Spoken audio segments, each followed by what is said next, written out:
والنجم والشجر يسجدان وفضل زمانا على زمان কম কথা থাকবে তার অর্থ অনেক বেশি থাকবে। 4 নম্বর হলো সূরা জিলজালের সংক্ষিপ্ত তাফসীর করার চেষ্টা করব। তো 1 নম্বর হলো আল্লাহ তাআলা এই সূরা জিলজালকে কেন নাযিল করলেন। হুজুর আলাইহিস সালাম যখন কিয়ামতের কথা বলতেন তখন কাফিররা বলতো ইয়াসআলু আইয়ানা ইয়াউমুল কিয়ামা। কাফিররা হুজুর আলাইহিস সালামকে প্রশ্ন করতো, আপনি কিয়ামতের কথা বলেন, আপনি কিয়ামত কখন হবে? কিয়ামত কখন হবে এটা বলেন, আপনি কিয়ামত কিভাবে হবে সেটা বলা লাগবে। কিন্তু কিয়ামত কখন হবে সেটা আমাদের নবী জানেন না। খামসুল লা ইয়ালামুহা ইল্লাল্লাহ, 5টি জিনিস এমন আছে যেটা আল্লাহ ছাড়া আর কেউ জানেন না। আল্লাহ তাআলা আলিমুল গায়ব, আল্লাহ তাআলা গায়বের খবর জানেন। আমাদের আড়ালে যে কিছু আছে সেটা একমাত্র আল্লাহই জানেন। মায়ার নবী রাহমাতুল আলামিনকে আল্লাহ তাআলা যেটা খবর দিয়ে দিবেন সেটা জানেন, যেটা খবর দিবেন না সেটা জানেন না। এমন 5টি জিনিস আছে যেটা আল্লাহ ছাড়া আর কেউ জানেন না। 1 নম্বর হলো ইন্নাল্লাহা ইলমুহু ওয়া ইলমুস সাআ, কিয়ামত কখন হবে সেটা আল্লাহ ছাড়া আর কেউ জানেন না। 2 নম্বর ওয়াইয়াযিলুল গায়স, কখন আল্লাহ তাআলা কোথায় বারিশ দিবেন, কোথায় বৃষ্টি দিবেন আল্লাহ ছাড়া আর কেউ জানেন না। 3 নম্বর হলো ওয়ায়ালামু মা ফিল আরহাম, মায়ের পেটের মধ্যে কোন সন্তান আছে, ছেলে সন্তান না মেয়ে সন্তান, প্রথমভাবে আল্লাহ ছাড়া আর কেউ জানেন না। 4 নম্বর হলো আপনার আমার কালকে কোথায় রিজিক আছে, কোথায় আমরা রুজি করবো সেটা আল্লাহ ছাড়া আর কেউ জানেন না। আর 5 নম্বর হলো আমাদের কোন জমিনের মধ্যে কোন সময় কোথায় কোন অবস্থায় মরণ হবে সেটা আল্লাহ ছাড়া আর কেউ জানেন না। তো মায়ার নবী রাহমাতুল আলামিন যখন কিয়ামতের কথা জানেন না যে কোন সময় কিয়ামত হবে, তখন আল্লাহ তাআলা এই সূরাকে নাযিল করে বলে দিয়েছেন কিয়ামত তো কখন হবে সেটা আমি ছাড়া আর কেউ জানেন না, কিন্তু কিয়ামত কিভাবে হবে সেটা আমি বলে দিলাম। তো আল্লাহ তাআলা সূরা জিলজালের মধ্যে বলে দিয়েছেন। কাফিররা প্রশ্ন করলো কিয়ামত কখন হবে এটা বলে দাও। তো হুজুর আলাইহিস সালাম বলেন বাদিরু বিল আমালি সাবআন, 7 জিনিস আসার আগে তোমরা নেক কাজের প্রতিযোগিতা করো, বেশি বেশি করে নেক করো। 1 নম্বর আল্লাযীনা ইয়া ফাকরান সিয়াম, এমন দরিদ্রতা আসার আগে, এমন গরিবী আসার আগে তোমরা নেক কাজের প্রতিযোগিতা করো, তোমরা বেশি বেশি করে নেক কাজ করো। এমন গরিবী আসার আগে হুজুর আলাইহিস সালাম বলতেছেন এমন গরিবী আসার আগে। আজকে আমরা এমন হালত আছি, এমন গরিবী আমাদেরকে বেছে না যে আমরা আল্লাহ তাআলার ইবাদত করতে পারবো না। হুজুর আলাইহিস সালাম বলেন এমন গরিবী আসার আগে, এমন ফকিরি আসার আগে তোমরা ভালো কাজ করে নিও, কারণ একদিন হতে পারে এমন আসতে পারে গরিবী যে তোমার এই গরিবী আল্লাহ তাআলার ইবাদত করতে দিবে না। তাই হুজুর আলাইহিস সালাম বলতেছেন গরিবী আসার আগে আগে নেক কাজ করে নিও। 2 নম্বর হুজুর আলাইহিস সালাম বলেন এমন ধনী হওয়ার আগে আগে তোমরা নেক কাজ করে নাও। হুজুর আলাইহিস সালাম বলেন এমন সম্পদওয়ালা হওয়ার আগে আগে তোমরা নেক কাজ করে নাও, কারণ হতে পারে এমন দিন তুমি এমন সম্পদওয়ালা হয়ে যাইবা যে সম্পদ তোমাকে দিন দুনি বানিয়ে দিবে, তোমাকে আল্লাহ তাআলা ভুলিয়ে দিবে। হুজুর আলাইহিস সালাম বলেন এমন সম্পদ হওয়ার আগে আগে নেক কাজ করে নাও। 3 নম্বর হলো আওরাদুল সিলাম, এমন বেমার আসার আগে আগে নেক কাজ করে নাও। হুজুর আলাইহিস সালাম বলেন এমন বেমার আসার আগে আগে আল্লাহ তাআলা আমাদের কাছে সুস্থ রেখেছেন, আমরা সুস্থ সময় যদি আমরা ভালো ইবাদত করতে পারি না, নেক কাজ করতে পারি না, এমন একদিন হয়ে যাবে আমাদের, আমরা এমন অসুস্থ হয়ে যেতে পারি যে আমরা নেক কাজ করতে পারবো না, তখন আফসোস করে কোনো লাভ হবে না। হুজুর আলাইহিস সালাম বলেন এমন বেমার হওয়ার আগে আগে, এমন অসুস্থতা হওয়ার আগে আগে নেক কাজ করে নাও। 4 নম্বর হুজুর আলাইহিস সালাম বলেন এমন বিদ্যুৎ হওয়ার আগে, এমন বুড়ো হওয়ার আগে আগে নেক কাজ করে নাও। আজকে আমরা সবাই জওয়ান আছি, বুড়ো হয়ে এমন বুড়ো হয়ে গেছি না যে আমাদের আকলটা শেষ হয়ে গেছে, আমাদের জীবন এখনো পর্যন্ত কাজ করতেছে।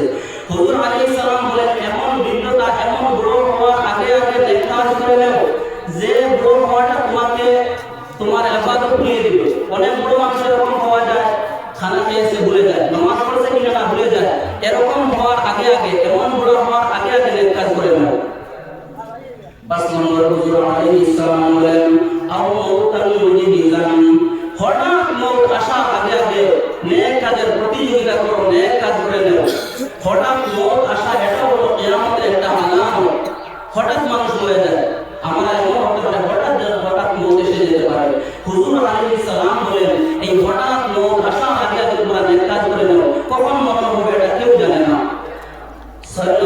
হুজুর আলাইহিস সালাম বলেন আবিদ দাজ্জাল ফাশাল্লাহু আলাইহি মুনতাদর দাজ্জাল আসার আগে আগে তোমরা নেক কাজ করে নাও দুনিয়ার মধ্যে যত ফিতনা আসবে আগামীতে যত ফিতনা আসবে ভবিষ্যতের মধ্যে সবচেয়ে বড় ফিতনা হলো দাজ্জালের ফিতনা হুজুর আলাইহিস সালাম বলেন এই দাজ্জাল আসার আগে আগে তোমরা নেক কাজের প্রতিযোগিতা করো বেশি বেশি করে নেক কাজ করে নাও 7 নম্বর হলো ইসলাম ফাইনাস সাআতা আদহা ওয়া আমর কিয়ামত আসার আগে আগে তোমরা নেক কাজের প্রতিযোগিতা করো তোমরা নেক কাজ বেশি বেশি করে করো কারণ কিয়ামত কোন সময় আসবে এটা কেউ বলতে পারবে না হঠাৎ কিয়ামত এসে যাবে আমরা জানতে পারলাম যে সূরা জিলজালকে কেন নাযিল করা হয়েছে কাফিররা হুজুর আলাইহিস সালামকে বারবার প্রশ্ন করত কিয়ামত কখন হবে এটা বলে দাও তখন হুজুর আলাইহিস সালাম আলিমুল গায়ব নাই আল্লাহ তাআলা বলে দিয়েছেন কাফিরদেরকে বলে দাও যে কিয়ামত কখন আসবে সেটা আল্লাহ তাআলা কেউ জানেন না কিন্তু কিয়ামত কেমন ভাবে হবে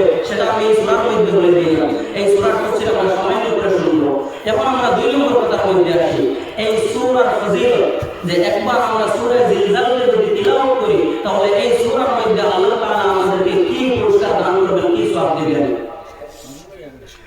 আতাতু ইলা রাসূলিল্লাহি সাল্লাল্লাহু আলাইহি ওয়াসাল্লাম একজন আল্লাহর বান্দা সাহাবী হুজুর আলাইহিস সালামের কাছে আসলেন আয়েশা বলেন আকিনি ইয়া রাসূলুল্লাহ আয় আল্লাহর রাসূল আমাকে কোরআন শিখিয়ে দাও আয়েশা প্রশ্ন করলেন আল্লাহর রাসূল আমাকে কোরআন শিখিয়ে দাও হুজুর আলাইহিস সালাম বলেন তুমি এমন তিনটা সূরা মুখস্থ করে নাও যার প্রথমে আলিফ লাম রা আছে অর্থাৎ এই সূরাগুলো একটু লম্বা লম্বা ওই সাহাবী বললেন কাফির সিন্নি ওয়াশতাদ্দা কলবি ওয়া লিসানি আয় আল্লাহর রাসূল আমি বুড়ো হয়ে গেছি আমার দিলটা শক্ত হয়ে গেছে আমার জবানটা ভারী হয়ে গেছে অর্থাৎ আমি বুড়ো হয়ে গেছি আমার দিলটা শক্ত হয়ে গেছে আমার জবানটা ভারী হয়ে গেছে আয় আল্লাহর রাসূল এই নামাজ মাসগুলো আমি ইয়াদ করতে পারবো না মুখস্থ করতে পারবো না হুজুর আলাইহিস সালাম বললেন তাহলে তুমি এমন তিনটা সূরা শিখে নাও যার মধ্যে হামিম আছে এই সাহাবী সেই রকম আমার জবাব দিল আল্লাহর রাসূল আমি বুড়ো হয়ে গেছি আমার দিলটা শক্ত হয়ে গেছে আমার জবানটা ভারী হয়ে গেছে আয় আল্লাহর রাসূল এমন তিনটা সূরা আমি মুখস্থ করতে পারবো না হুজুর আলাইহিস সালাম বললেন তাহলে তুমি এমন তিনটা সূরা পড়ে নাও যে সূরা প্রথমে মুসাব্বিহাত সাব্বাহা লিল্লাহি সাব্বাহা লিল্লাহি বলে যে সূরা আছে এই তিনটা সূরা মুখস্থ করে নাও এই সাহাবী সেই জবাব দিলেন আল্লাহর রাসূল আমি বুড়ো হয়ে গেছি আমার দিলটা শক্ত হয়ে গেছে দিলটা কঠোর হয়ে গেছে আমার জবানটা ভারী হয়ে গেছে আমি এই সূরাগুলো মুখস্থ করতে পারবো না এরপরে ওই সাহাবী বললেন আকিনি ইয়া রাসূলুল্লাহ সূরাতান জামিআতান আল্লাহর রাসূল আমাকে এমন একটা জামিআ সূরা শিখিয়ে দেন অর্থাৎ এমন একটা সূরা শিখিয়ে দেন যেটা সূরা তো ছোট হবে কিন্তু তার মানা তার অর্থ অনেক বেশি হবে তখন হুজুর আলাইহিস সালাম এই সাহাবীকে সূরা জিলজাল শিখিয়ে দিলেন সূরা জিলজাল শিখিয়ে দিলেন এটা হলো এই সূরাকে সূরা জামিয়া বলা হয় আপনারা খেয়াল করে সূরা জিলজালের আখেরি দুই আয়াতের মধ্যে আছে ফামান ইয়ামাল মিসকালা যাররাতিন খায়রান ইয়ারা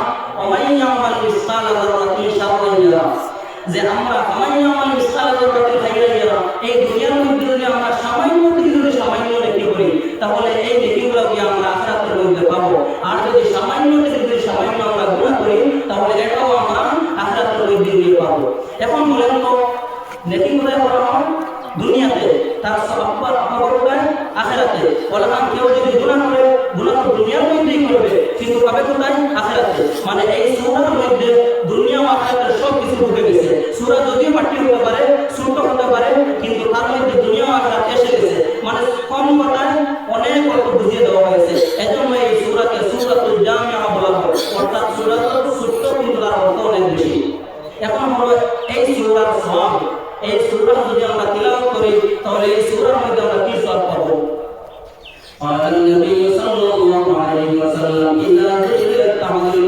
القرآن হুজুর সাল্লাল্লাহু আলাইহি ওয়াসাল্লাম বলেন সূরা জিলজাল কে তিলাওয়াত করলে অর্ধেক কোরআনের সওয়াব পাওয়া যায় সুবহানাল্লাহ অর্ধেক কোরআন পড়ে আপনি যতটুকু সওয়াব পাইবেন শুধু এই সূরা জিলজাল যদি আপনি সহিহভাবে পাঠ করেন তিলাওয়াত করেন তা আল্লাহ তাআলা আপনার আমার উপর রাজি হয়ে অর্ধেক কোরআন পড়ার সওয়াব দিয়ে দিবেন তা আমরা জানতে পারলাম যে এই সূরার ফজিলত কত এখন আমরা 4 নম্বর এই সূরার সংক্ষিপ্ত তাফসীর ইযা